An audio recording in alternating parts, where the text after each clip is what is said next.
Ćao svima! U ovom videu ću vam predstaviti JBL Horizon radio sa budilnikom, ugrađenom punjivom baterijom i Bluetooth konekcijom za povezivanje sa pametnim telefonima i tabletima.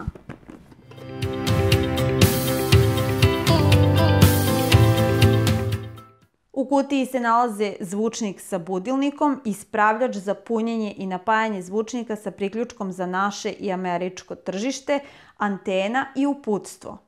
JBL Horizon radio sa budilnikom ima nekoliko originalnih zvukova za buđenje kao jedan od 5 programibilnih radio preseta, a možete ga podesiti tako da vas budi uz muziku sa vašeg pametnog telefona ili tableta. Radio budilnik ima 2 zasebna podesiva alarma sa velikim snooze tasterom za odlaganje. JBL Horizon je kompaktnih dimenzija i dizajniran je tako da vrlo lako može stati na bilo koji noćni stočić ili policu i vrlo je jednostavan za upotrebu. Radio ima ugrađen senzor osvetljenja koji automatski prilagođava osvetljenje ekrana prostoriji u kojoj se nalazi. Ugrađena baterija omogućava rad i u slučaju nestanka struje.